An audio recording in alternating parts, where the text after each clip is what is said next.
إن الله وملائكته يصلون على النبي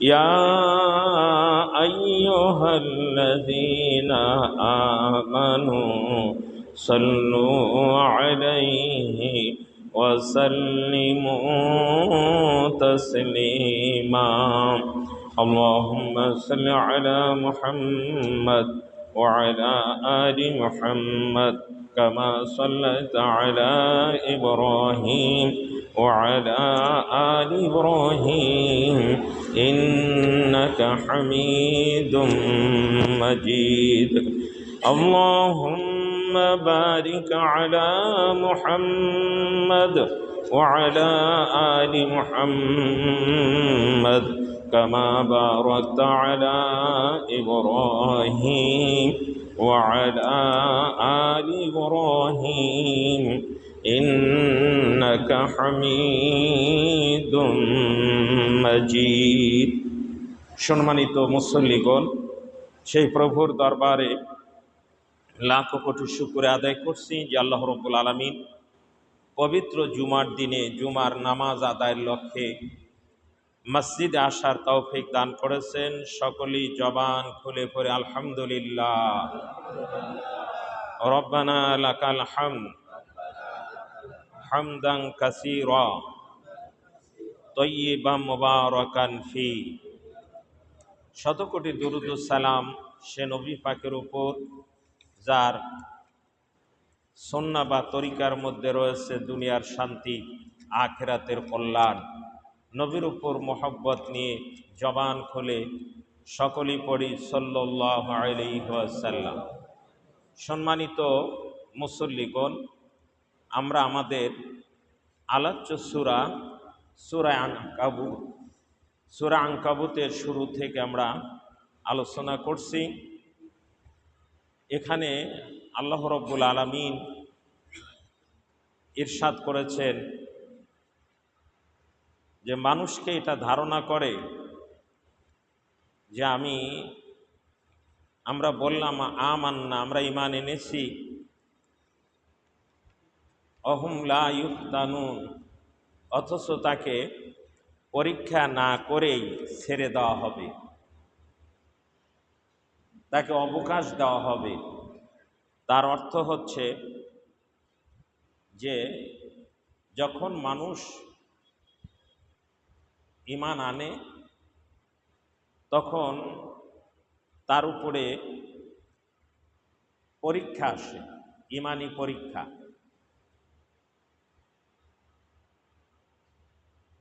এখানে এই সূরার শানে নজুল বর্ণনা করতে গিয়ে মুফাসসিরিনে কেরাম বেশ কয়েকটি ঘটনা উল্লেখ করেছেন। তার মধ্যে একটি ঘটনা হলো যে ইসলামের প্রথম পর্যায়ে আল্লাহ রাসূল সাল্লাল্লাহু আলাইহি ওয়াসাল্লাম শুধু তাওহীদের দাওয়াত দিয়েছেন, শুধু তাওহীদ, আল্লাহর একত্ববাদ, আল্লাহ এক, অদ্বিতীয়, তোমরা যে মূর্তি পূজাগুলো করো এগুলো অনর্থক। তারপরে রিসালাত, আল্লাহর পক্ষ থেকে আমি নবী হিসাবে, রসুল হিসাবে এসেছি। এরপরে আখেরাত, পরকালে হিসাব নিকাশ হবে, পুরস্কার এবং তিরস্কার, গজব পরকালে দেওয়া হবে দুনিয়ার কর্মের কারণে।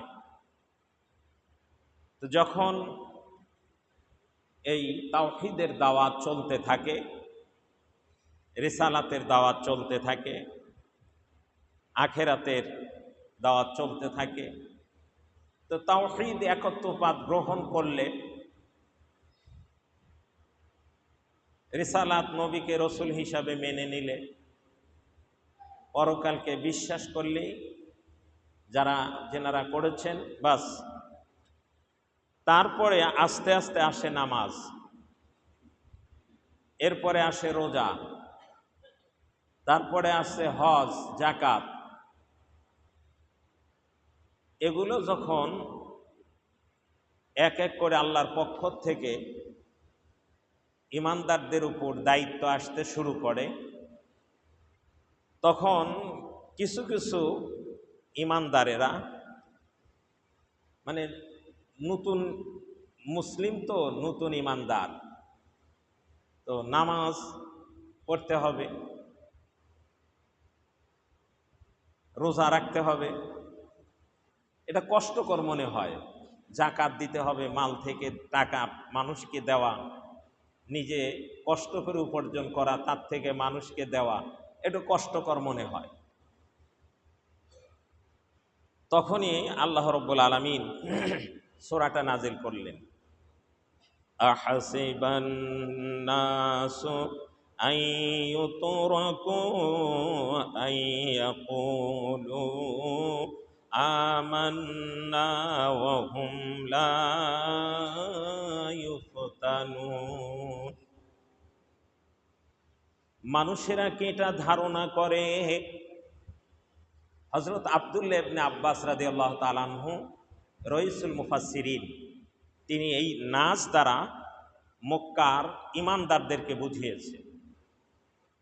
মানুষেরা কি এটা ধারণা করে, অর্থাৎ মক্কার ইমানদারেরা যারা নবমুসলিম, তারা কি এটা মনে করে, শুধু তারা বলল আমান্না, আমরা আল্লাহতে রাসূল ঈমান এনেছি, পরকালে ঈমান এনেছি, এই কথা বললেই কি তাদেরকে অবকাশ দেওয়া হবে, ছেড়ে দেওয়া হবে? ওহুম লা ইফতানুন, তাদেরকে পরীক্ষা করা হবে না, এটা হতে পারে না। এখন কথা হলো যে কিছু কিছু ইমানদারের উপরে নামাজ, রোজা, জাকাত, হজ কষ্টকর মনে হলো, যে এতদিন যা ছিল ভালোই তো ছিল, আমরা বিশ্বাস করছি, নবীকে নবী মানছি, এখন আবার নামাজ পড়া লাগবে, রোজা রাখা লাগবে, টাকার থেকে আবার মানুষকে জাকাত দিতে হবে, আবার টাকা খরচ করে হজ করতে হবে, এটা একটু কষ্টকর মনে হলো। তো প্রশ্ন হলো যে এখানে আবার পরীক্ষার কি হলো? অহুম লা ইফতানুন, এটা কষ্টকর, কিন্তু পরীক্ষা আবার কি? মুফাসসিরিন কেরাম উল্লেখ করেছেন পরীক্ষার স্তর হলো তিনটা। কয়টা? পরীক্ষার স্তর কয়টা? তিনটা। বলুন, বোঝেন না আমার কথা? পরীক্ষার স্তর কয়টা? তিনটা। এক নম্বর স্তর হলো আল্লাহর বিধিনিষেধ মেনে চলা, এটা ইমানদারের জন্য পরীক্ষা। আল্লাহর বিধিনিষেধ মেনে চলা, খুব ভালো করে খেয়াল করবেন যে আল্লাহর বিধিনিষেধ মেনে চলা, এটা আবার পরীক্ষা কেমন? হ্যাঁ, এটা ইমানের প্রথম পরীক্ষা। নামাজ পড়তে হবে, রোজা রাখতে হবে, হজ করতে হবে, জাকাত দিতে হবে, দান খয়রাত করতে হবে, জিহাদ করতে হবে। যখন তখন আর জিহাদেরই না, জিহাদ তো মদিনা আসার পরে। তো এগুলো পরীক্ষার প্রথম স্তর। তোমার ইমানটা কেমন নামাজ পড়তে গেলে বোঝা যায়। কি বলেন? কিছু কিছু মানুষ ধীর স্থিরভাবে নামাজ পড়ে, যেমন রাসূল বলেছেন সল্লু কামা রাআইতুমুনি উসাল্লি।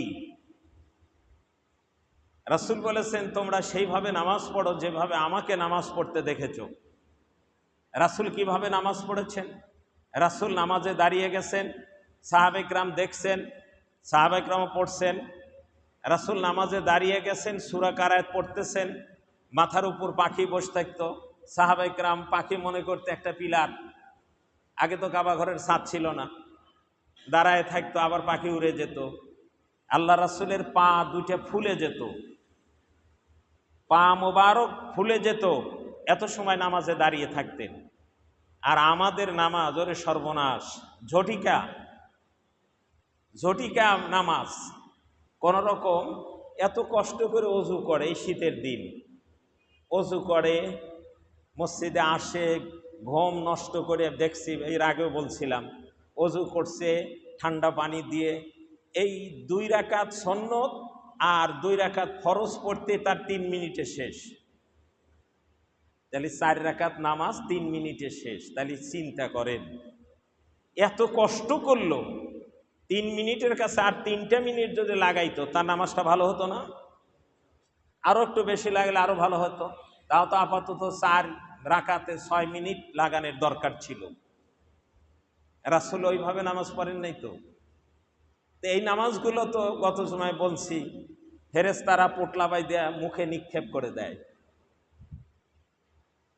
তো ধীর স্থিরভাবে নামাজ পড়া, এই যে একটা ধৈর্যের প্রয়োজন, এটা কিন্তু পরীক্ষা। কি বলেন? রোজা রাখা, সারাদিন না খেয়ে থাকা, বৈধ জিনিস খাবার খেতে পারতেছি না, সূর্য ডোবার আগ পর্যন্ত, সূর্য ডোবার পরে খাওয়া পানাহার করা যাবে, এই যে একটা কষ্ট, এটা একটা পরীক্ষা। আল্লাহর বিধি নিষেধ, আল্লাহর হুকুম পালন, আল্লাহ যেটা নিষেধ করেছেন তার থেকে বিরত থাকা। মন চায় একটু বিড়ি সিগারেট খাই, একটু মদ খাই, একটু মিথ্যা কথা কই, মন চায় একটু জুলুম করে কিছু টাকা পয়সা বানাই, চাই না মন? ফাঁকি দিয়ে একটু চলি না, ওটা নিষেধ আছে কার? কথা বলুন। তাহলে আল্লাহর আদেশ পালন করা যেরকম দায়িত্ব, আল্লাহ যেগুলো নিষেধ করেছেন তার থেকে দূরে থাকাটাও অনুরূপ দায়িত্ব। মনে করে নামাজ কালাম পড়ি, জুব্বা পাগড়ি তসবি হাতে করে থাকি, 2-4 বার মিথ্যা কথা কইলে তাতে মনে হয় সমস্যা নাই, নাউজুবিল্লাহ। আল্লাহ রাসূল বলছেন, আল কিযবু উম্মুজ যুনুব, সকল গুনার মা হলো মিথ্যা কথা। মিথ্যা কথা সকল গুনার মা, মানে মিথ্যা সকল গুনাহকে জন্ম দেয়। এক ব্যক্তি আল্লাহ রাসূলকে বলতেছেন, ইয়া রাসূলাল্লাহ, ইসলামিক প্রথম যুগে আমি ইসলাম গ্রহণ করতে পারি, ইয়া রাসূলাল্লাহ আমি মদ খাই, আমি পর নারীর সাথে মেলামেশা করি, আমি মানুষ হত্যা করি, মিথ্যা কথা কই। তো আল্লাহ রাসূল বললেন, বলে ইয়া রাসূলুল্লাহ আমি কি ইসলাম গ্রহণ করলে এগুলো করতে পারবো? আল্লাহ রাসূল বললেন যে তুমি মদ খাও, পর নারীর সাথে মেলামেশা করো, এগুলো নিষেধ করি, যদি তা না পারো আপাতত একটা কাজ করো, ঈমান আনার পরে তুমি মিথ্যা বলো না, ঈমান আনার পরে মিথ্যা বলো না। বলে ইয়া রাসূলুল্লাহ এটা আমি পারবো। আরবের লোকেরা যেটা ওয়াদা করবে, সে কাফের হোক মাত্র সে রক্ষা জীবন দিয়ে হলে তারা রক্ষা করে। আমাদের বাংলাদেশের মানুষের মতো না, এই মুহূর্তে এক কথা, আবার কিছুক্ষণ পর আর এক কথা। কি বলেন? এই লোকের সংখ্যা বেশি না কম? বেশি। আল্লাহ আমাদেরকে রক্ষা করুন। এরপরে বলেছে, ইয়া রাসূলুল্লাহ ঠিক আছে, আমি আপনার কথা মেনে নিলাম, কালেমা পড়ে মুসলমান হলো। তারপরে গেছে মদ খেতে। ওই লোকটা মদ খেতে গিয়ে চিন্তা করেছে, আমি এখন মদ খাবো, আল্লাহ রাসূলের দরবারে যাব, আল্লাহ রাসূল যদি প্রশ্ন করেন তুমি কি এখনো মদ খাও, তাহলে যদি বলি খাই, তার লজ্জার ব্যাপার, আর যদি বলি মদ খাই না মিথ্যা হবে। আল্লাহ রাসূল সাল্লাল্লাহু আলাইহি ওয়াসাল্লাম তার কাছে ওয়াদা করেছি জীবনে আর কোনোদিন মিথ্যা বলবো না। যাক, মদ খাওয়া ছেড়ে দিলাম, বন্ধ হলো। কিসের কারণে? মিথ্যা না বলার কারণে। আবার যখন পর নারীর কাছে যায়, একটা মেয়ের কাছে যায়, যাবার পরে চিন্তা করে আমি যেখানে এলাম, আল্লাহর নবী যদি আমাকে প্রশ্ন করেন এখনো কি তুমি পর নারীর সাথে মেলামেশা করো, আমি যদি বলি হ্যাঁ করি, বিরাট লজ্জার ব্যাপার। আর যদি বলি করি না, তাহলে মিথ্যা কথা বলা হবে। আমি আল্লাহ রাসূলকে ওয়াদা করেছি জীবনে আর কোনোদিন মিথ্যা বলবো না। অমনি বলে, আল্লাহ, মদ ছেড়েছি, মিথ্যা বলতে পারবো না, আজকের থেকে আমি পর নারীর সাথে মিলামেশা ছেড়ে দিলাম। আল্লাহু আকবার, আরো চিল্লাবো না আল্লাহু আকবার। এক মিথ্যা থেকে বেঁচে থাকার কারণে অপকর্ম থেকে বেঁচে থাকে। আর আমাদের দেশে দেখি ভালো ভালো মানুষেরা মিথ্যা কথা সমানে কয়, ওর মিথ্যা শুনে শয়তান হাসে, অথচ এই বেহায়া বেলজ্জাদের কোনো হায়া লজ্জা নাই। কি বলেন? এরা দামি দামি মানুষ, এত মিথ্যা কথা কয়। শয়তান কয় যে না, তোর কাছে আর আমার দরকার নাই, তুই আমার চেয়ে বড় শয়তান হয়ে গেছিস। এই বাংলাদেশে শয়তানের খিলাফতে ভরে গেছে। কতক্ষণ? বাংলাদেশে কিছু সৎ মানুষ আছে, কিন্তু মুখ খুলে কিছু বলতে পারে না, কিছু মুখ খুলে বলতে পারে না। সকালবেলায় মনে হয় ইউটিউবে একটা সার্চ দিলাম, ইউটিউব দেখতে গিয়ে কবির বিন সামাদ, আপনারা চেনেন না? বক্তা, গায়ক এবং ইসলামিক নাটক, ছোট ছোট নাটকাও করে। কবির বিন সামাদকে এক নেতা বক্তৃতা মঞ্চে যা তা বলে গাল ফাটতেছে, এই কয়েকদিন আগে। সেই 5 আগস্টের আগে হলে তার কথা ছিল। কি বলেন? এখনো গালাস পাড়তেছে। হায় রে দুনিয়া, গাল পাড়ো, আগেরটার যে দশা তোমাদেরও, কথা কন না কেন? আগের গুলার যে দশা তোমাদেরও একই দশা মনে করবে। আল্লাহ বলে, রশি আমি ঢিল দেই, কত অপকর্ম করবা করো। ইন্না বাতশা রাব্বিকা লাশাদীদ, যখন টেনে ধরবো মনে রেখো আমার ধরাটা বড় কঠিন, কেউ তোমাকে বাঁচাতে পারবে না।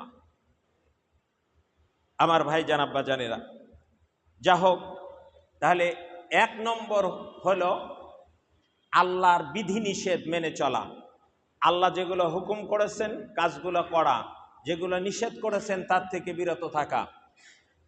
বলছি না পরীক্ষার 3টে স্তর? 1 নম্বর স্তর। 2 নম্বর স্তর হলো রোগ শোক, বিপদ আপদ, বালা মুসিবত, এর মধ্যে ধৈর্য ধরা। আমরা তো সাধারণত এটাই বলি, ইন্নাল্লাহা মাআস সাবিরিন। এই আয়াতের ব্যাখ্যা করি যে বিপদ আপদে ধৈর্য ধরা। না, শুধু এটাই না, ওই যে আল্লাহর বিধিনিষেধ মেনে চলা, মানা, যেটা করতে বলেছে করা, আর যেটা না করতে বলেছেন সে থেকে বিরত থাকা, এটাও পরীক্ষা। ওই মাআস সাবিরিনটাই শুধু পরীক্ষা না। 2 নম্বরে হচ্ছে বিপদ আপদ, বালা মুসিবত থেকে বিরত থাকা, ধৈর্য ধরা, বালা মুসিবতের মধ্যে ধৈর্য ধরা। 3 নম্বর পরীক্ষা হচ্ছে জটিল পরীক্ষা। আল্লাহর দ্বীন মানতে গিয়ে কাফির মুশরিক এবং ইসলাম বিদ্বেষী এই বেয়াদবদের জুলুম অত্যাচার সহ্য করা। কে বলেন? বাংলার মানুষকে আর এটা ভালো করে বোঝানো লাগবে না, বোঝেন না আপনারা? আল্লাহর দ্বীন মানতে গিয়ে, কোরআন হাদিস বলতে গিয়ে বেয়াদবদের পক্ষ থেকে যে জুলুম, নির্যাতন, গালিগালাজ আসবে, এতে ধৈর্য ধারণ করে আল্লাহর দ্বীনের উপরে অটল থাকা। তাহলে আমরা 3টেই বুঝে নিলাম, পরীক্ষার 3টে স্তর। 1 নম্বর হলো আল্লাহর বিধিনিষেধ মেনে চলা, কষ্ট হলেও। 2 নম্বর হচ্ছে বালা মুসিবত, রোগ শোকের মধ্যে ধৈর্য ধরা। 3 নম্বর হচ্ছে আল্লাহর দ্বীন মানতে গিয়ে, পালন করতে গিয়ে বেয়াদবদের পক্ষ থেকে যে জুলুম নির্যাতন, ইসলাম বিদ্বেষীদের পক্ষ থেকে যে জুলুম নির্যাতন আসবে তাতে ধৈর্য ধরা। এটা আমার কথা না, তাফসিরে জালালাইন খুলে দেখবেন। এই সূরা আনকাবুতের শুরু তাফসিরটা পড়তে গিয়ে তাফসিরে জালালাইন, বিখ্যাত তাফসির, তাফসিরে জালালাইনটা খুলে দেখবেন। অন্যান্য তাফসির আছে, জালানিতে বাংলা আছে, খুলে এই সূরাটা দেখবেন। তো আল্লাহ রব্বুল আলামিনের বান্দারা, ওই যে আগে ছিল শুধু লা ইলাহা ইল্লাল্লাহ মুহাম্মাদুর রাসূলুল্লাহ, এটা বললেই হয়ে যেত আর পরকালকে বিশ্বাস করলে, কিন্তু যখন নামাজ আসলো, মদ খাওয়া নিষেধ হলো, তখন কষ্ট হলো না? আস্তে আস্তে কষ্ট হচ্ছে। তাই এটা কি ওই যুগে নাই কোরআন কিয়ামত পর্যন্ত? কথা বলেন। এই কোরআন কিয়ামত পর্যন্ত। সুতরাং এখনো যাদের উপরে কোরআন হাদিস মানতে গিয়ে বলতে গিয়ে জুলুম নির্যাতন আসবে, ধৈর্য ধারণ করার নাম পরীক্ষার এক স্তর। আল্লাহ আমাদের বোঝার এবং মানার তৌফিক দান করুন। সকলে বলে আল্লাহুম্মা আমিন। জিকির করে সুবহানাল্লাহ ওয়ালহামদুলিল্লাহ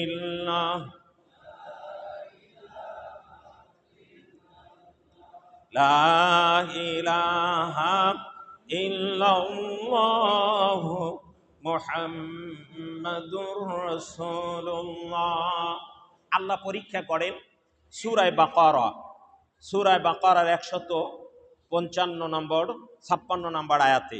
আল্লাহ তাআলা বলেছেন, ওয়ালা নাবলুওয়ান্নাকুম বিশাইইম মিনাল খাউফি ওয়াল জু'i ওয়া নাকসিম মিনাল আমওয়ালি ওয়াল আনফুসি ওয়াস সামারাত ওয়া বাশশিরিস সাবিরিন। আল্লাহ তাআলা বলেছেন ওয়ালা নাবলুওয়ান্নাকুম, লামে তাকিদ বা নুনে তাকিদ। আলিম উলামা মাদ্রাসায় পড়ুয়ারা বুঝবেন, দুটা তাকিদ, লামে তাকিদ বা নুনে তাকিদ, সাকিলা দারফেলে মুস্তাকবিল মারুফ। আল্লাহ বলেছেন অবশ্যই আমি তোমাদেরকে পরীক্ষা করি। কথা কার? জোরে বলুন। কথাটা হলো আল্লাহর। কি দিয়ে? বিশাইয়্যিম মিনাল খাউফ, ভয় ভীতির দ্বারা। কোরআন হাদিস মানতে গিয়ে, আল্লাহর দিনে চলতে গিয়ে, কোরআন হাদিস হক কথা সঠিক কথা বলতে গিয়ে বিপদ আপদ আছে না নাই? কথা কন। বিপদ আপদ আছে। আপন বাপও শত্রু হয়ে যায়, আপন সন্তানও শত্রু হয়ে যায়। যারা বলুন ঠিক কিনা? পড়শি শত্রু হয়ে যায়। চাকরি করেন সেখানের কর্মকর্তারা অনেক সময় শত্রু হয়ে যায়। এই হক কথা বলার কারণে, হক মানার কারণে। তা আল্লাহ বলছেন সমস্যা নাই, আমি এটা পরীক্ষা করি। তাহলে পরীক্ষার একটা স্তর। অলজু, ক্ষুধা দেই, চাকরি নাই, রুজি রোজগার নাই, এরপরেও তুমি সঠিকভাবে নামাজ পড়ো কি না কে দেখেন? যারা বলুন। আমার নবী কয়দিন না খেয়ে থাকতেন? 3 দিন না খেয়ে, 4 দিন না খেয়ে, 15 দিন না খেয়ে, মানে ওই পানি বা 2-1টা খেজুর, খুরমা, এগুলো খেয়ে পেট পুড়ে খেতে পারেন নাই। সারাটা জীবন নবীর কাছে কষ্টের উপরে। নামাজ কম পড়েছেন না বেশি পড়েছেন? কথা বলবেন। যত বিপদ আপদ এসেছে নবীর নামাজ তত বেড়ে গেছে। যত বিপদ আপদ এসেছে সাহাবে কেরামের নামাজ বেড়ে গেছে। সুতরাং আমাদের নামাজ কমে যায় কেন? আমাদের ঈমান দুর্বল।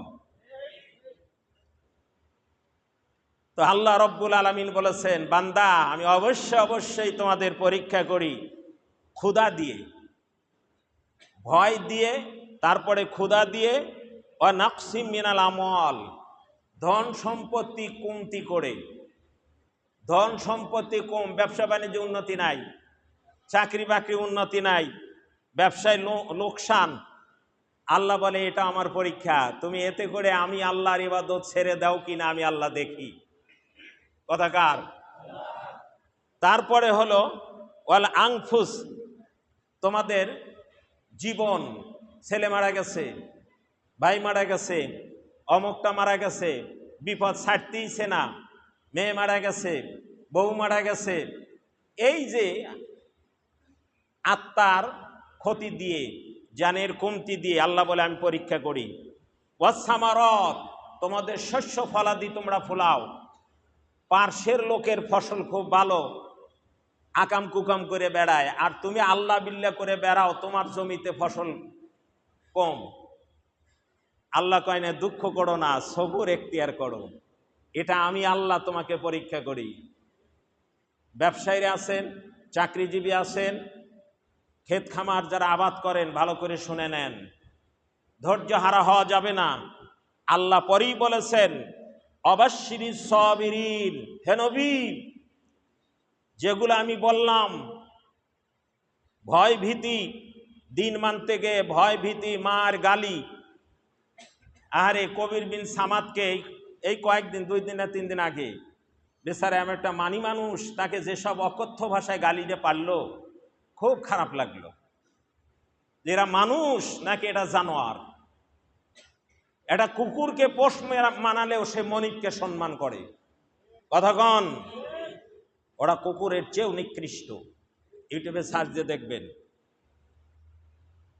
তারপরে ক্ষুধা, মালের কমতি, জানের কমতি এবং শস্য ফলাদি আবাদ করেন, বাগান করেন, এটার কম দিয়ে আমি আল্লাহ তোমাকে পরীক্ষা করি, তোমার এমনি পরীক্ষা। অবাশশিরিস সাবিরিন, হে নবী এই বিপদ আপদে এই জিনিসগুলাতে যারা ধৈর্য ধরে আমি আল্লাহর ইবাদত করে যাবে, আমি আল্লাহর উপর অটল থাকবে, আমার দ্বীনের উপর অটল থাকবে, হে নবী আপনি তাদেরকে জান্নাতের সুখবর দিয়ে দিন। জোরে বলবেন না সুবহানাল্লাহ? অবশ্যই সুখবর দিয়ে দিন। কাদেরকে? সাবিরিন, ধৈর্যশীলদেরকে। তাফসীর করেছে বিল জান্নাহ, বেহেশতের সুখবর দিয়ে দিন। এরা যদি এই সব ব্যাপারে ধৈর্য ধরে, আমি আল্লাহর ইবাদত সঠিকভাবে করে দিন ইসলামের পথে যদি চলতে পারে, ঈমান নিয়ে যদি মরতে পারে, আমি আল্লাহ দুনিয়া থেকেই তাদের শোনায়া দিলাম আমি আল্লাহর 8খানা জান্নাতের দরজা তাদের জন্য খোলা। নামাজ, বিপদ আপদ আসলে নামাজ বেড়ে যাওয়ার কথা ইমানদারের। কি বলেন? অনেকে মসজিদে আসাই বাদ দেয়, আছেন এরকম? এটা ইমানদারের কথা না। তারপরে আয়াতে আল্লাহ বলেছেন আল্লাযীনা ইযা আসাবাতুহুম মুসিবাতুন ক্বালু ইন্না লিল্লাহি ওয়া ইন্না ইলাইহি রাজিউন। আমার বান্দাদের যখন কোনো মুসিবত আসে, আমি আল্লাহ যেগুলো বললাম এই মুসিবতের মধ্যে আমার ইমানদার বান্দা তারা ওরা আমি আল্লাহকে তারা বিশ্বাস করে, আমি আল্লাহকে ভয় করে, এই বালা মুসিবত আমি আল্লাহর পক্ষ থেকে ওইটা ওরা মেনে নেয়। মেনে নিয়ে দিন ইসলামের উপরে তারা অটল থাকে। অটল থেকে তারা বলে ইন্না লিল্লাহি, আরে আমরা তো আল্লাহরই। আমরা কার? যারা বলুন আমরা তো আল্লাহর গোলাম, এই বিপদ আপদ তো দিচ্ছে আমার আল্লাহ, আমরা তো আল্লাহর। সুতরাং আমার আল্লাহ বোঝে এই বিপদে কতটুকু আমি ধৈর্য ধরতে পারবো। কথা বলেন। ওয়া ইন্না ইলাইহি রাজিউন, আর আমরা ওই আল্লাহর দিকেই প্রত্যাবর্তনশীল, ফিরে যেতে হবে আমাদেরকে। কার কাছে? জোরে বলুন। কিভাবে যাবেন? আল্লাহ বলেছেন কুল্লু নাফসিন যায়িকাতুল মাউত সুম্মা ইলাইনা তুরজাউন। আল্লাহ বলেছেন দুনিয়ার মানুষ, তোমরা শুধু মানুষ নও, প্রত্যেকটি প্রাণীকে মরণের স্বাদ গ্রহণ করতে হবে, মানে মরতে হবে। দুনিয়ার মানুষ বিশেষ করে ইমানদারেরা তোমরা জেনে নাও আপনার কুল্লু নাফসিন যায়িকাতুল মাউত সুম্মা ইলাইনা তুরজাউন, মরার পরে তোমরা আমি আল্লাহর কাছে ফিরে আসবে। কার কাছে? জোরে বলুন, আরো জোরে বলুন। এই বিশ্বাস আমরা ইমানদাররা করি। কাফের মুশরিক সব জাতি আল্লাহর কাছে ফিরে যাবে, কিন্তু দৃঢ় বিশ্বাস করি আমরা একমাত্র ইমানদারেরা। জোরে বলুন ঠিক কিনা? তা আমরা তো আল্লাহর কাছে ফিরে যাব, এই বিশ্বাস আছে। বালা মুসিবত আসে আসুক।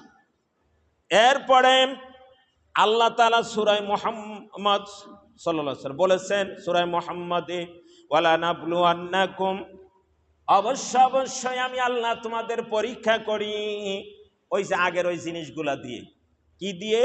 মিনাল খাউফি ওয়াল জুই ওয়া নাকসি মিনাল আমওয়ালি ওয়াল আনফুসি ওয়াস সামারাত, এইগুলো দিয়ে আমি পরীক্ষা করি।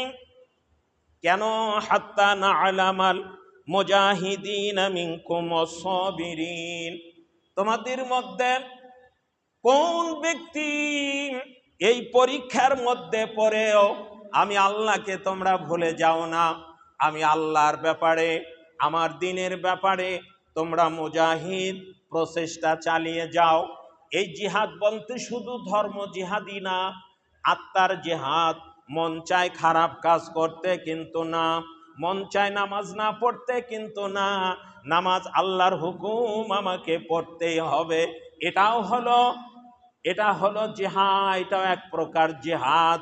আমি আল্লাহ জেনে নেই তোমাদের মধ্যে, মিনকুম তোমাদের মধ্যে, কে মুজাহিদ ওয়াস-সাবিরিন, আর কে তোমাদের মধ্যে ধৈর্যশীল।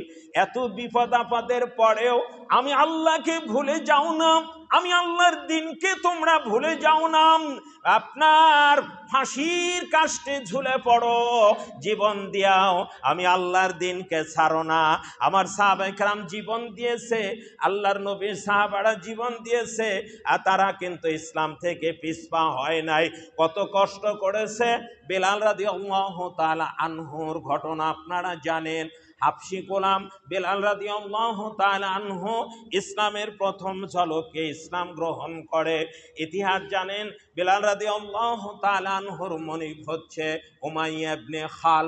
উমাইয়া ইবনে খাল আবু জেহেলের বন্ধু লোক। চোরে চোরে টানতো ভাই, চোরে চোরে, কথা কন না কেন? চোরে চোরে এক দরবেশের সাথে মন্ত্রীকে ধরছে। মন্ত্রী কয়, খাইছো আমার সাথে, আমি যাব একা আর তুমি থাকবে। মন্ত্রী বলে দিছে যে ও কিন্তু দরবেশ। কথা কন না কেন? চেনে নাই। মন্ত্রী কইছে, খাইছাও আমার চেয়ে বেশি, তুমি চলো, একসাথে আছে নাকি বলেন? আহারে হায় রে দুনিয়া।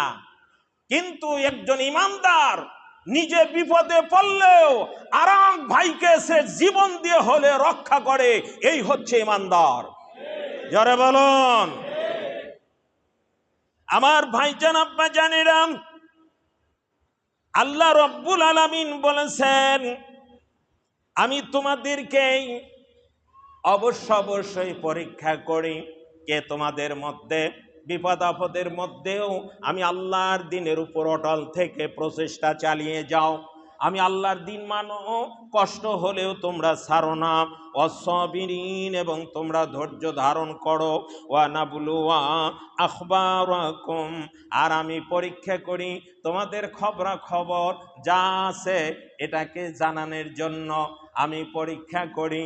আমি শুধু সব জানি, আমি সব, অন্য আয়াতে আছে আমি আল্লাহ সব জানি, তারপরেও আমি তোমার পড়শিকে, এলাকার মানুষকে জানায় দেই এই ব্যক্তি কত বড় ইমানদার, সে আসলে ইমানদার না মুনাফিক। কথা বলেন। আপনার পড়শির লোকটা দরবেশ সেজে থাকে, সে আসলে খাঁটি ইমানদার না মুনাফিক, আমার চেয়ে আপনি বেশি বুঝতে পারবেন। কথা কন না কেন? আমার চেয়ে আপনি ভালো বুঝতে পারবেন। অন্য আয়াতে আল্লাহ বলেছেন, অন্য সূরার মধ্যে, যে আমি আল্লাহ এগুলোকে প্রকাশ করে দেই, জানিয়ে দেই। আমি আল্লাহ এগুলোকে জানিয়ে দেই তুমি খাঁটি ইমানদার না মুনাফিক। দরবেশ সেজে তুমি আকাম কুকাম করেছো, এমন কোন খারাপ কাজ নাই যা তুমি বাংলার জমিনে করো নাই। জোরে বলুন ঠিক কিনা? জান বাঁচানোর জন্য দরবেশি সেজে তুমি দাদা বাবু সাজলে, তাও কাম হলো না। তোমারই বন্ধু কয়া দিল যে এ কিন্তু অমুক। আহারে দুনিয়া, আহারে দুনিয়া। আমার ভাইজান আব্বাজান, আমার বলার উদ্দেশ্য এখান থেকে শেখেন, গার তেরামি আর করেন না, ঘাড় তেরামি আর করেন না। কয়দিন বাঁচবেন? একটু ভালো মানুষ হয়ে বাঁচেন। আপনার মরণে যেন মানুষেরা কাঁদে যে একটা ভালো লোক এই গ্রাম থেকে, এলাকার থেকে চলে গেল। আপনার মরণে যেন মানুষেরা না হাসে, এমনও লোক আছে এই বাংলার জমিনে, ওরা মরলে পারে মানুষ আলহামদুলিল্লাহ কয়। কথা কন, জোরে বলুন। ওরা মরলে মানুষ আলহামদুলিল্লাহ কয় যে শয়তান একটা গেছে দুনিয়ার থেকে। এটা ভালো লক্ষণ নয়। একটা লোক মারা গেলে যাতে ইন্না লিল্লাহি ওয়া ইন্না ইলাইহি রাজিউন বলে লোকটা চোখের পানি ছাড়ে, যাহারে আজকে একটা ভালো লোক চলে গেল। তাই কবি বলেছেন, এমন জীবন করো হে গঠন, মরিলে হাসিবে তুমি কাঁদিবে ভুবন। এমন জীবন করো না গঠন, মরিলে কাঁদিবে তুমি হাসিবে ভুবন। তোমার লক্ষ লক্ষ কোটি কোটি টাকা কোথায় গেল? তোমার কষ্ট দেখে মানুষেরা হাসে আর আলহামদুলিল্লাহ পড়ে। তুমি মারা গেলে মানুষেরা আলহামদুলিল্লাহ পড়বে। তাহলে বোঝা যায় তোমার এই শয়তানিতে মানুষের মনে কত বড় আঘাত লেগেছে। জোরে বলুন ঠিক কিনা? এখনো যারা এখানে আছেন, এক মন্ত্রীর একটা ডায়লগ মনে পড়ে যায়, মাসুদ তুমি ভালো হয়ে যাও। আছে না একটা ডায়লগ? এই যুবকেরা কও ভালো হয়ে যাও মাসুদ। ডায়লগ আছে না? ভালো হয় না মানে তুমি তো নিজেই ভালো না, আবার মাসুদকে ভালো হইতে কও কেন? আগে নিজে ভালো হও, তারপরে ডায়লগ মারো। তুমি ডায়লগ মেরে তসবিহ হাতে মানুষকে দেখাও, কিন্তু তুমি শয়তানের ডাইনি। কথা কন। আল্লাহ রাসূল বলেছেন, তাকওয়া হা হুনা ইউশির ইলা সদরিহি। নবী বক্ষের দিকে ইশারা করে সাহাবাদের বললেন, সাহাবারা তাকওয়া হচ্ছে এখানে অন্তরের ব্যাপার। তুমি ভিতরে ভণ্ডামি আর উপরে দেখায় তাকওয়াগিরি, আল্লাহ এটা চায় না। যা হোক, ইমানদারের পরীক্ষা। বিলাল রাদিয়াল্লাহু তাআলা আনহু এক ঝলকে ইসলামের দাওয়াত কবুল করে নেন। হাবশে গোলাম ইসলাম যখন গ্রহণ করে নেয়,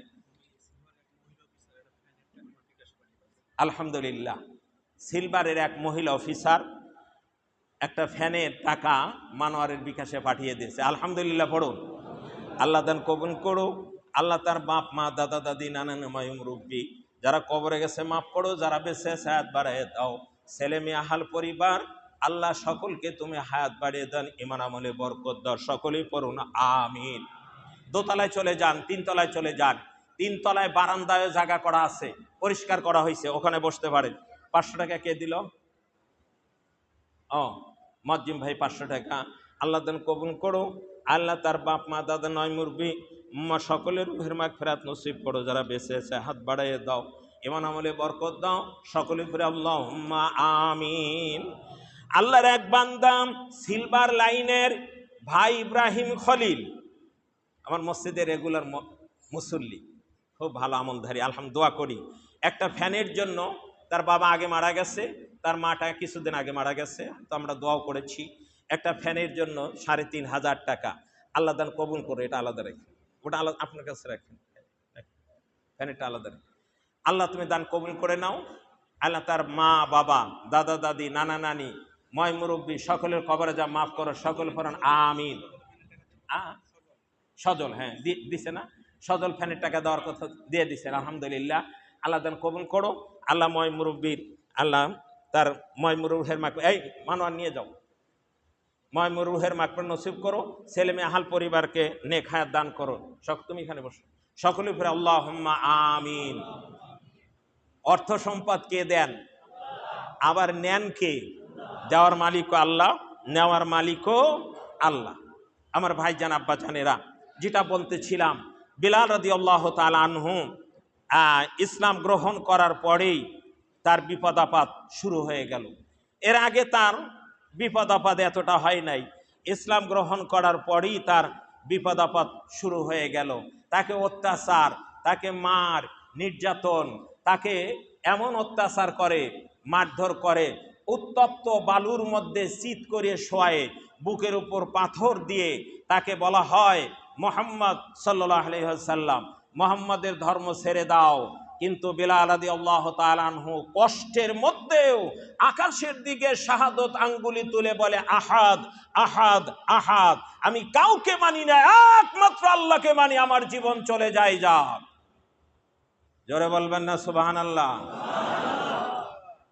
বিলাল রাদিয়াল্লাহু তাআলা আনহুকে এভাবে সারাদিন অত্যাচার করে, খাবার দেয় না, বিকালবেলা বাড়িতে নিয়ে আসে, এরপরে অত্যাচার চাবুক মারা হয়, কিন্তু কোনো ক্রমেই আল্লাহর দিন থেকে পিছপা হয় না।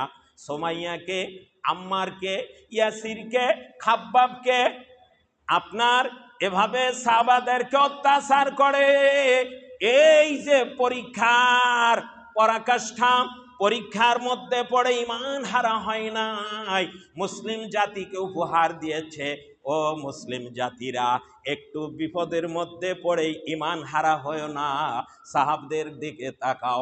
আসহাবি কান্নুজুম বিআইয়ি আরদিন ইক্তাদাইতুম ইহতাদাইতুম। নবী বলেছেন, আমার সাহাবাগণ হচ্ছে তারকা সদৃশ। মরুভূমির মধ্যে পথ হারিয়ে গেলে আরবের লোকেরা আগে তারকা দেখে পথ চিনত, বাড়ি চিনত। আমার নবী ওই সময় বলেছেন, আমার যে কোনো সাহাবীর আদর্শ পৃথিবীর যেখানেই পাবে, তোমরা আঁকড়ে ধরো, হেদায়েত পেয়ে যাবে। সুবহানাল্লাহ বলবেন না? কি কষ্ট হচ্ছে আপনাদের? সুবহানাল্লাহ বলে কষ্ট হয়?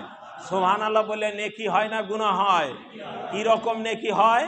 আসমান জমিনের মাঝখানে যত জায়গা ফাঁকা আছে, পুরো করতে যত নেকি লাগে, এত নেকি আমলনামায় লেখা হয়ে যায়। কথাটা আমার না রাসূলের? আরো জোরে বলুন। রাসূলের মোহাব্বত যদি থাকে, এগুলো বলতে বখিলতা কেন করেন? একটা নেকির জন্য বাপ মার পা ধরবেন, এক লাথি মেরে আপনাকে সরিয়ে দিবে। ইয়াউমা ইয়াফিরুল মারউ মিন আখিহি ওয়া উম্মিহি ওয়া আবিহি ওয়া সাহিবাতিহি ওয়া বানি। মা লাথি মেরে সরিয়ে দিবে, বাবা লাথি মেরে সরিয়ে দিবে, ভাই যে ভাইকে কোলে পিঠে করে নিজে না খেয়ে মানুষ করেছেন, লাথি মেরে সরিয়ে দিবে, বিবি লাথি মেরে সরিয়ে দিবে, সন্তান লাথি মেরে সরিয়ে দিবে, স্বামী এরকম লাথি মেরে সরিয়ে দিবে, কেউ কাউকে পরিচয় দিবে না। ওয়ালা তাজিরু ওয়াজিরাতু বিজরা উখরা। আল্লাহ বলছেন, কিয়ামতের ময়দানে কেউ কারো বোঝা বহন করবে না। মা বলবে সন্তানকে, তুই কি চাস? বলে, মা, দুনিয়াতে আমার জন্য তুমি জীবন দিয়ে দিতে, আজকে একটা নেকির জন্য জাহান্নামী হয়ে যাচ্ছি। মা লাথি মেরে ইয়াফিরু, মা ভেগে পালিয়ে যাবে আর বলবে, তোর মতো কোন সন্তান দুনিয়াতে আমার ছিল না। কথাটা কার? যারা বলেন কথাটা কার? আল্লাহর কথা যদি একটা শব্দ অস্বীকার করেন, কাফের হয়ে যাবেন সাথে সাথে। তো কথাগুলো বিশ্বাস হয় না, না হলে তো ইমানই থাকবে না। কি উপকার? নিজের আমল নিজে করে যান, নিজের আমল নিজে করে যান। ইনশাআল্লাহ আমরা 5 ওয়াক্ত নামাজ নষ্ট করব না ইনশাআল্লাহ। জীবন থাকতে, সত্যে থাকতে আল্লাহ কবুল করে, বলেন আমিন। আল্লাহর বান্দারা, বিলাল রাদিয়াল্লাহু তাআলা আনহু এভাবে নির্যাতন চলতে থাকে। উমাইয়া ইবনে খালদ, আবার আবু জাহাল, আবু জাহেল, এই নরপিচাস, মক্কার বড় সর্দার। আমরাও বাংলাদেশে দেখি বড় বড় সর্দারেরা সবচেয়ে বড় ইবলিস, নরপিশাচ হয়। কথা কন? যারা বলবেন না, মনে করব তারা ওই দলে। জোরে বলুন ঠিক কিনা? আবু জেহেল ছিল, ওরা আবু জেহেলের উত্তরসূরি। ওরা আবু বকর, ওমর, উসমানের উত্তরসূরি নয়, ওরা হচ্ছে আবু জাহেলের উত্তরসূরি। আসহাবি কান্নুজুম। নবী বলেছেন, একটা সাহাবী বিআইয়ি আরদিন ইক্তাদাইতুম ইহতাদাইতুম, একজন সাহাবীর আদর্শ তুমি মেনে চলো, তুমি হিদায়াত পেয়ে যাবে, পথ পেয়ে যাবে, জান্নাতের পথ। আর তুমি আবু জেহেল, আবু লাহাব, উতবা, সাইবা যেরকম জুলুম করত, জুলুমবাজদের দল করো, জুলুমবাজদের অনুসরণ করো। আল্লাহর কসম, মান তাশাব্বাহা বিকওমিন ফাহুয়া মিনহুম। আল্লাহর নবী বলেছেন, যার সাথে তোমার সদৃশ থাকবে, যার সাথে দল করবে, হাসর হবে তার সাথে, জাহান্নামেও যেতে হবে তার সাথে। কথাটা আমার না রাসূলের? আরো জোরে বলুন। আমার কাজ হলো পৌঁছায় দাও, মানা না মানা আপনার ব্যাপার। কারণ আপনার দোজকে আমি যাব না, আপনার বেহেশতে আমিও যাব না, আমার জায়গা আমাকেই যেতে হবে। কি বলেন? ওমা আলাইনা ইল্লাল বালাগ, আমাদের উপর দায়িত্ব শুধু পৌঁছায় দেওয়া, মানা না মানা আপনার ব্যাপার। দুশ্মনী করবেন করেন, তাতে কিচ্ছু আসে যায় না। হক কথা বলতেই এই বাংলার জমিনে হক কথা বলে হক পথে চলে ফাঁসির মঞ্চে ঝুলে জীবন দিয়েছে। কথা বলেন, অন্যায়ের কাছে মাথা নত করে নাই। সুতরাং এই বাংলার জমিনে আল্লাহর ওলি এখনো জীবিত আছে। জোরে বলেন ঠিক কিনা? আমার ভাইজান আব্বাজানেরা, আল্লাহ ডাক দিয়ে বলেছেন ইয়া আইয়ুহাল্লাযিনা আমানু, তারপরে আয়াত, তারপরে আল্লাহ বলেছেন অকুনু মা'আস সাদিকিন, তোমরা সাথী হও সৎ লোকের। চোর বাটপারেন না, সৎ লোকের সাথী হও। উদখুলু ফিস সিলমি কাফা, পুরোপুরি ইসলামে ঢোকো, সৎ লোকদের দলভুক্ত হও, অসৎদের দলভুক্ত হও না, যদি আল্লাহর কাছে নাজাত পেতে চাও। কথাটা আমার না আল্লাহর? আরো জোরে বলুন। বেলাল রাদিয়াল্লাহু তাআলা আনহু, উমাইয়া ইবনে খালদ এবং আবু জাহেল দুই বন্ধু পালাক্রমে অত্যাচার নির্যাতন করে, পালাক্রমে নির্যাতন করে। এই বাংলাদেশে অনেক আয়না ঘর, অনেক হাজতি নিয়ে নিয়ে পালাক্রমে নির্যাতন করেছে। ইউটিউবে সার্চ দেন, অনেক আলেম ওলামাকে এরকম নির্যাতন করেছে যাদের কোনো অপরাধ নাই। অনেক ভালো মানুষকে নির্যাতন করেছে যাদের কোনো অপরাধ নাই। পালাক্রমে নির্যাতন করেছে। আমরা কোরআন হাদিসের দিকে তাকাইলে বুঝতে পারি ওরা মুসলমানের সন্তান নয়, ওরা আবু জেহেল আবুল হাবের উত্তরসূরি।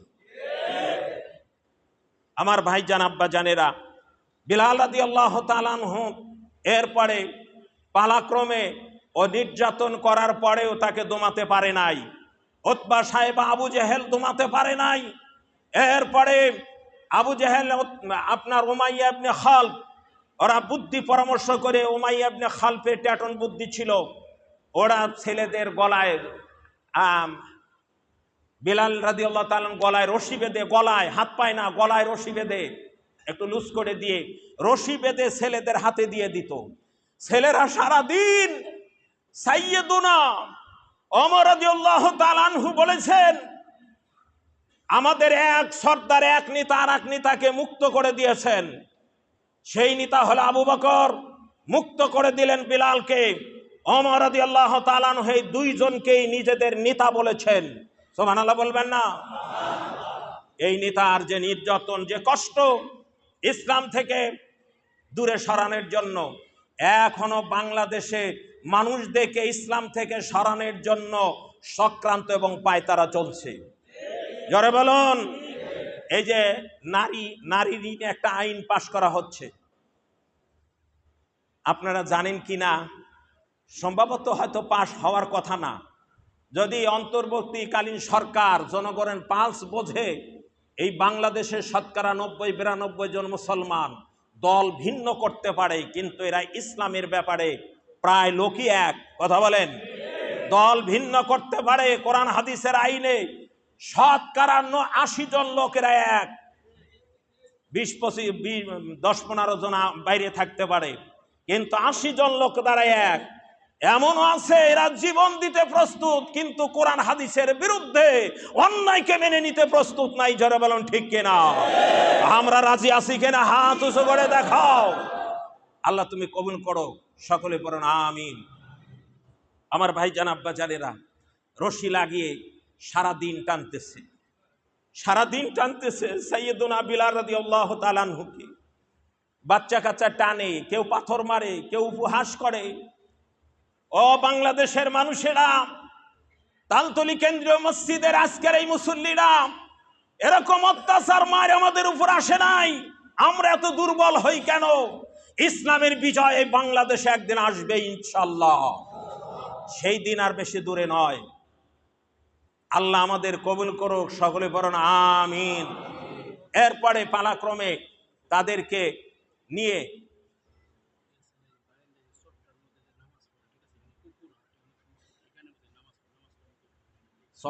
নাই। ও আচ্ছা আচ্ছা, আপনারা পাপোশে নামাজ পড়বেন না। বারান্দা যে পাপোশ আছে, পাপোশটা তুলে সিঁড়িতে দিয়ে দেন। ওটার উপরে অনেক সময় কুকুর আসে, মানে খোলা জায়গা বিছানো থাকে, কুকুর আসতে পারে। হ্যাঁ, ও হাজী নিয়ামতুল্লাহ খান অসুস্থ, তার ছেলে 500 টাকা, আল্লাহ দান কবুল করো। এই জন্য আজকে দেখতেছি না, আল্লাহ তাকে নেক হায়াত দান করো, সুস্থ দান করো, সকলে বলে আল্লাহুম্মা আমিন। আমার ভাই জান আব্বা জানেরা, তো পালাক্রমে নিয়ে বাচ্চারা সন্ধ্যার সময় আবু জেহেলের কাছে, উমাই ইবনে খালফের কাছে জমা দেয়। আবার তারা নির্যাতন শুরু করে। বিলালের একই কথা, আহাদ আহাদ আহাদ, আল্লাহ এক, তোমরা যাইতেই করো, জীবন যেতে পারে, জীবন তো একটাই। কি বলেন? জীবন, এই দুনিয়ার জীবন একটাই, এই দুনিয়ার ক্ষণস্থায়ী জীবন, আর পরকালে হলো অনন্তকালের জীবন।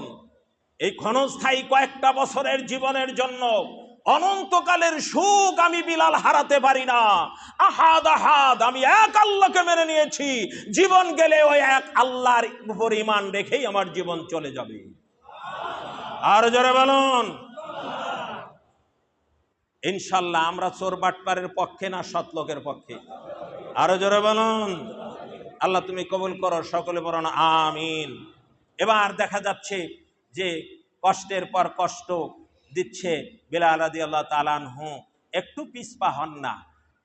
এরপরে দেখে মরুভূমির মধ্যে বিলালকে কষ্ট দেওয়া হচ্ছে, বুকের উপর পাথর, কষ্ট। আবু বকর ওখান দিয়ে যাচ্ছে। আবু বকর রাদিয়াল্লাহু তাআলা আনহুর আর মনে কুলালো না।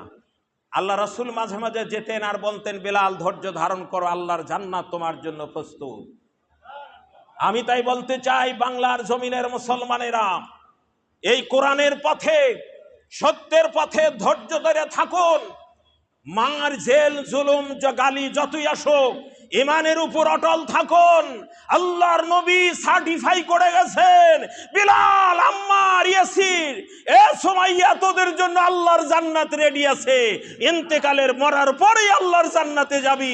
বাংলার জমিনের মানুষেরা যারা জীবন দিয়েছে, আল্লাহর ওলিরা, অন্যায়কে মাথা নত করে নাই। এই উত্তর শরীরে আমরা আমাদের সেইদেরকে আমরা আশা রাখি অনুসরণ করব, জীবন দেব, কিন্তু শয়তানের কাছে মাথা নত করব না। ইনশাআল্লাহ। রাজি আছি তো? ইনশাআল্লাহ।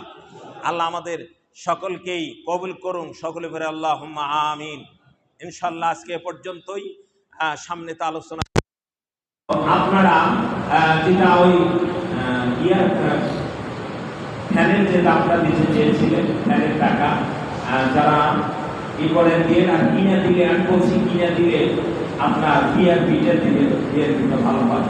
আমার আহমদ কাজী সাহেব দিয়ে দিচ্ছেন বিআরপিটা 30,000 টাকা, আরো অনেকে টাকা দিচ্ছেন।